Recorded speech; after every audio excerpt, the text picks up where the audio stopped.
Hello, Hera. One Piece ထဲမှာရုံကိုတွေကိုတော့အမိတ်ပေးနိုင်တဲ့လူတစ်ယောက်ရှိရဆို brother တို့ယုံလား။ ကိုရိုဆဲ9ယောက်တောင်ခေါင်းငုံပြီးအမိတ်နာခံရတဲ့အဲ့ဒီအရေးထဲကလူကတော့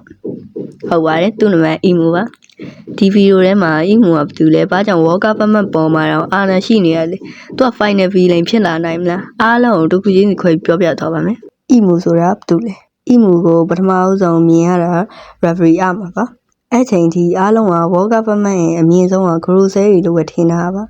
ပေမဲ့ Grocery တောင်ဒူးထောက်နေရတဲ့လူတစ်ယောက်ပေါ်လာခဲ့တယ်အဲ့လိုကအီမူဒါဆိုအီမူကကင်းလာတာမဟုတ်ကောလား Walker ပတ်မှတ် empty drone ဆိုပြီးတော့ဘယ်သူမှထိုင်လို့မရဘူးပြောထားပေမဲ့အဲ့ drone ပေါ်မှာအီမူထိုင်နေအောင်အိုရာဓာတ်ရိုက်ပြလိုက်တယ်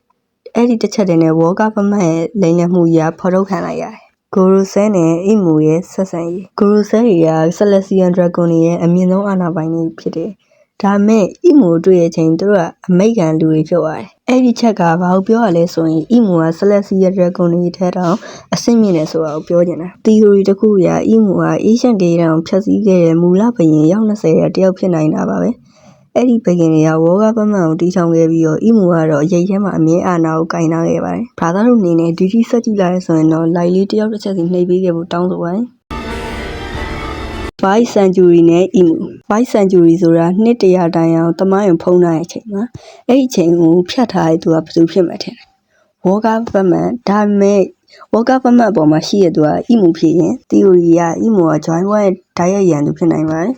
Joy Boy ကလွတ်လပ်မှုဆိုအီမူကထိန်းချုပ်မှုပါဒီနှစ်ခုက One Piece ရဲ့အဓိက theme နှစ်ခုနဲ့တိုက်ဆိုင်နေပါတယ်အီမူရဲ့ power အီမူက Devil Fruit စားထားတာဒါမှမဟုတ် Asian Weapon ကိုထိန်းချုပ်နေတာ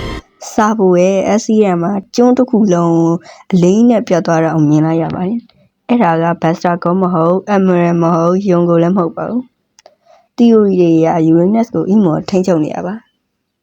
ဒါမှမဟုတ် Devil Fruit ထက်တောင်အန်ရကြီးရဲ့ Mother Flame အီမူကတိုက်ခိုက်ဖို့မလိုပါဘူးဖြတ်စည်းခြင်းနဲ့ကျွန်းကိုပဲဖြတ်စည်းပါတယ် Luffy နဲ့အီမူ Luffy က Joy Boy ရဲ့စက္ကန့်သူအီမူက Joy Boy ရဲ့ရန်သူဒါဆို final war မှာဘယ်သူတွေကထိတ်လိုက်တွေ့မလဲ Luffy vs Emu Freedom vs Control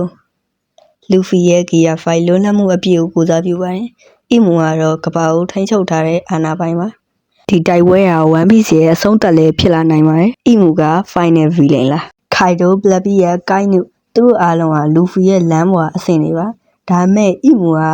စနစ်တစ်ခုလုံးကိုစားပြုတဲ့ villain ။ဒါကြောင့် final villain အဖြစ် Emu ကဖြစ်နိုင်ဆုံးပါပဲ။ဒါဆိုအီမူက One Piece ရဲ့ final villain ဖြစ်လာနိုင်မလား။ brother တို့ထင်တဲ့ဟာကို comment မှာရေးခဲ့လို့ရပါတယ်။ဒီလို deep theory content တွေကိုဆက်ကြည့်ခြင်း like and share subscribe လုပ်ခဲ့လို့ရပါတယ်။ဒီနေ့တော့ဒီလောက်ပါပဲ။နောက်ဗီဒီယိုမှာပြန်တွေ့